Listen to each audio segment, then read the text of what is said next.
News చూస్తున్నారు. హైదరాబాద్లోని కొత్తపేటలో ఒక విషాద ఘటన చోటు చేసుకుంది. అయితే పార్కింగ్ వివాదం కారణంగా ఒకరు ప్రాణాలు కోల్పోయారు. అయితే ఈ ఘటన కొత్తపేటలో చోటు చేసుకుంది. కొత్తపేటలోని ఒక అపార్ట్మెంట్లో, అంటే హైదరాబాద్లోని కొత్తపేటలోని ఒక అపార్ట్మెంట్లో ఈ నెల 21 తేదీ సాయంత్రం జరిగిన ఘటన వల్ల ఒకరు చనిపోయారు. గండ్రా నాగిరెడ్డి అనే వ్యక్తి చనిపోయాడు. అయితే డీటెయిల్స్లోకి వెళ్తే ఆయన చనిపోయిన వార్త అనేది భార్య ఫిర్యాదుతో ఆలస్యంగా వెలుగులోకి వచ్చింది. కొత్తపేటలోని వైష్ణవి రుతిక అపార్ట్మెంట్లో 13 ఏళ్లగా గండ్రా నాగిరెడ్డి ఫ్యామిలీ అదే అపార్ట్మెంట్లో ఉంటున్నారు. అయితే రీసెంట్గా అదే అపార్ట్మెంట్లోకి రాజమండ్రికి చెందిన సూరి కామాక్షి అనే ఫ్యామిలీ వాళ్ళు కూడా అక్కడికే అద్దెకు వచ్చారు, అంటే రెంట్ తీసుకొని అక్కడ ఉంటున్నారు. అయితే రీసెంట్గా వాళ్ళ ఇంటికి వచ్చిన వాళ్ళ అల్లుడు కృష్ణ జివాజీ ఈ నెల 21న ఆయన బయట నుంచి వచ్చాడు, అంటే ఆయన విజిటర్ అన్నమాట. ఆయన బయట నుంచి వచ్చాడు, ఆయన కారును పార్క్ చేశాడు. సో దీంతో ఎక్కడైతే గండ్రా నాగిరెడ్డి పార్క్ చేశాడో అతని కారు పక్కనే కూడా ఇతను కూడా తన కార్ని పార్క్ చేశాడు. అయితే తన కారుకి గీతలు పడ్డాయని నాగిరెడ్డితో కృష్ణ జివాజీ వాళ్ళు ఘర్షణ పడ్డారు. ఇదే నేపథ్యంలో అతను కృష్ణ జివాజీ గండ్రా నాగిరెడ్డి పైన దాడి చేయడంతో అతను చనిపోయాడు అని కూడా ప్రజెంట్ మనకు వస్తున్న సమాచారం. అయితే పార్కింగ్ గొడవ ప్రజెంట్ ఇక్కడ ఏదైతే అపార్ట్మెంట్ గురించి మాట్లాడామో అపార్ట్మెంట్లో గండ్రా నాగిరెడ్డి అనే వాళ్ళు ఉంటున్నారు. వాళ్ళ అదే అపార్ట్మెంట్లో వేరే వాళ్ళు ఈ కృష్ణ జివాజీ అనే వాళ్ళు కూడా ఉంటున్నారు. అక్కడ వాళ్ళ అల్లుడు రావడం, అక్కడ వాళ్ళ కార్ పార్క్ చేయడం, ఇదే నేపథ్యంలో వాళ్ళ కార్ పక్కనే వాళ్ళ కార్ పైన గీతలు పడడం, దాని తర్వాత గొడవ జరిగింది. ఈ గొడవలో గండ్రా నాగిరెడ్డి అనే వ్యక్తి చనిపోయాడు అని కూడా తెలుస్తుంది. అయితే ఇదే అంశానికి సంబంధించి గండ్రా నాగిరెడ్డి వాళ్ళ వైఫ్తో బిగ్ టీవీ ప్రతినిధి మాట్లాడారు. సో వాళ్ళు ఏం మాట్లాడారో ఒకసారి విందాం.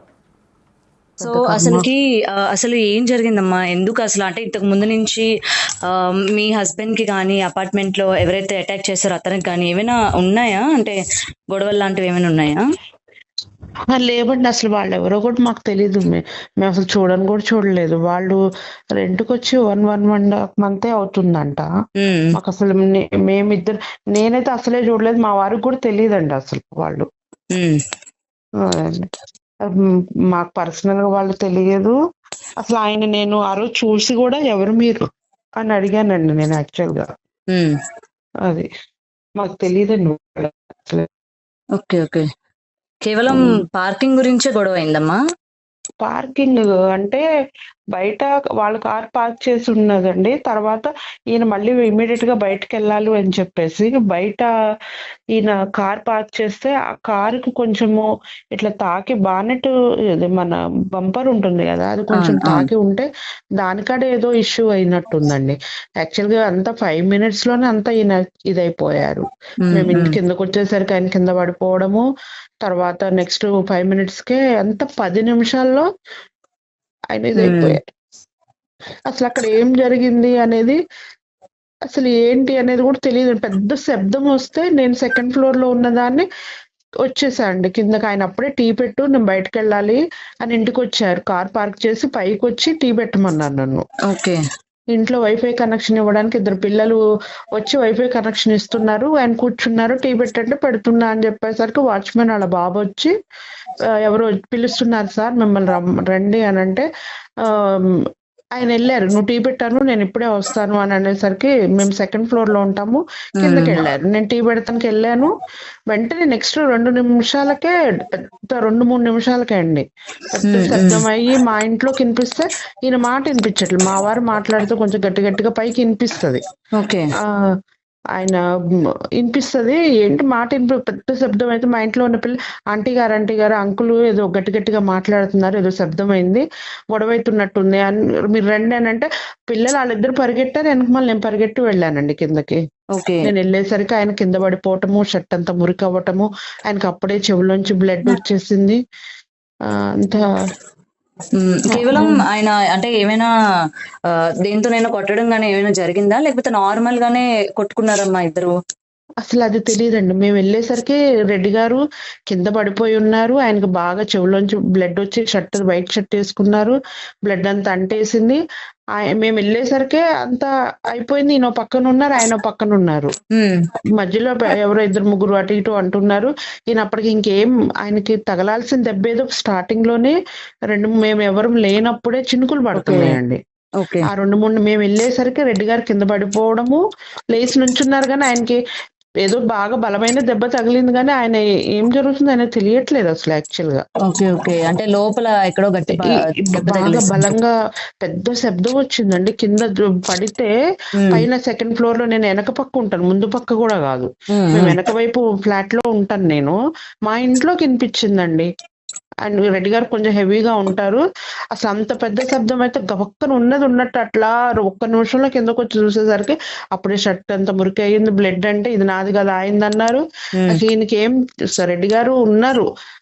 తర్వాత ఒక ఫోన్ చేశారు పోలీసు వాళ్ళకి, ఎవరికో ఫోన్ చేశారు అంతా, కానీ ఆయనకి లోపల లోపల ఏదో అయిపోతుందండి. ఇంకా మేము వెళ్ళేసరికే ఆయన కింద పడిపోవడం, లేచి నుంచున్నారు.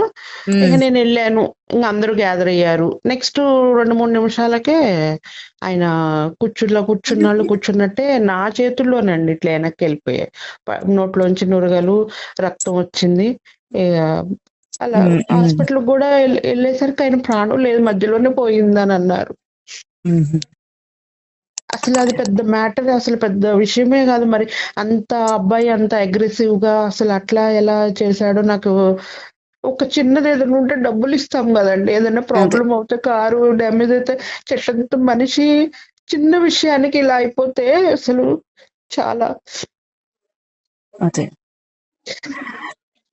అందుట్లో మేము అక్కడే చాలా ఇయర్స్ నుంచి 13-14 ఇయర్స్ నుంచి ఉంటున్నామండి. ఈయన ప్రెసిడెంట్ అప్పటి నుంచి కూడా అపార్ట్మెంట్ లో.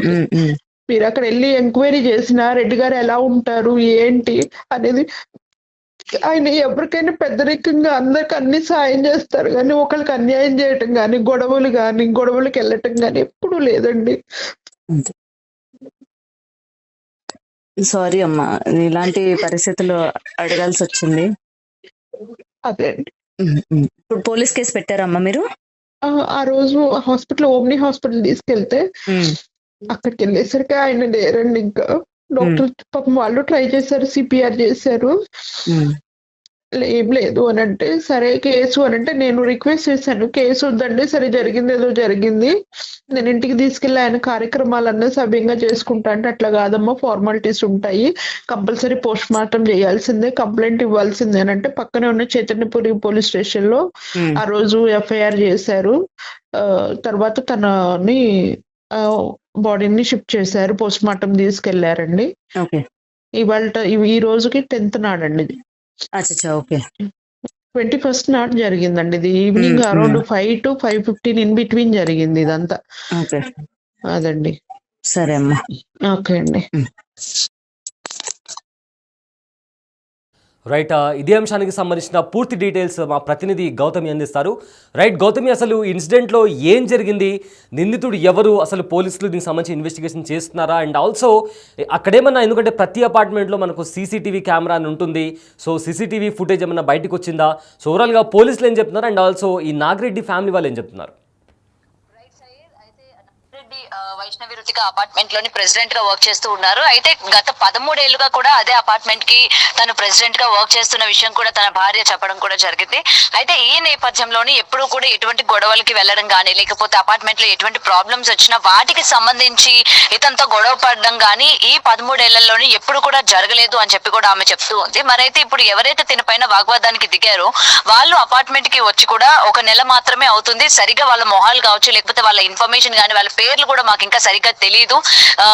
కావాలని వీళ్ళు గొడవ పెట్టుకున్నారా, లేకపోతే అంటే ఉద్దేశపూర్వకంగా గొడవ పెట్టుకున్నారా, లేకపోతే మామూలుగా సడన్ గా అలా జరిగిపోయిందా అన్న విషయం కూడా ఇంకా మాకు కూడా ఒక క్లారిటీ రాలేదు అని చెప్పి వాళ్ళ వైఫ్ అయితే చెప్పడం కూడా జరుగుతుంది. అయితే ప్రెసెంట్ మనం చూస్తూ ఉన్నాము, క్షణికావేశంలోని మనుషులు ఏం చేస్తున్నారు ఏంటి అనేది తెలియకుండా పోతుంది అనడానికి ఈ ఇన్సిడెంట్ ప్రధానంగా ఉదాహరణగా ఇక్కడైతే నిలుస్తూ ఉంది అనమాట. అయితే నార్మల్ గా కింద అపార్ట్మెంట్ లోని వాచ్మెన్ ఎవరైతే ఉంటారో ఒక సౌండ్, అంటే ఏదైతే తన కార్ ఏదైతే ఉందో దానికి గీతలు పడ్డాయని, సో మీరు వెంటనే రావాలి అని చెప్పి వెళ్ళి నాగిరెడ్డిని పిలవడం కూడా జరిగింది. పిలిచిన వెంటనే తను వాళ్ళ వైఫ్ కి చెప్పి 2 నిమిషాల్లో నేను వస్తాను అని చెప్పి కిందకు వచ్చేసరికి అసలు వీళ్ళిద్దరికి నడుము ఏం జరిగింది, అసలు గొడవ కేవలం కార్ కోసమే అయిందా, అంటే ఏదైతే పార్కింగ్ ప్లేస్ లోని కార్ పెట్టడం వల్ల, అంటే వెనక్కి తీస్తున్నప్పుడు ఈ గీతలు పడడం ఏదైతే అయిందో కేవలం దానికోసం గొడవ అయిందా, లేకపోతే ఇంకా దేని గురించి అయినా మేనేజ్మెంట్ కి సంబంధించి కానీ, లేకపోతే ఇతరితర కారణాలకి ఏమైనా గొడవ జరిగిందా అన్న దానిపైన కూడా వాళ్ళ వైఫ్ కి కూడా క్లారిటీ లేదని చెప్తూ ఉన్నారు. ఎందుకంటే అపార్ట్మెంట్ లో కూడా ఇది సుమారు సాయంత్రం పూట జరిగింది కాబట్టి ఎవరు లేరు అని చెప్తూ ఉన్నారు. అయితే మరి గౌతమి ఒక్కసారిగా- అయితే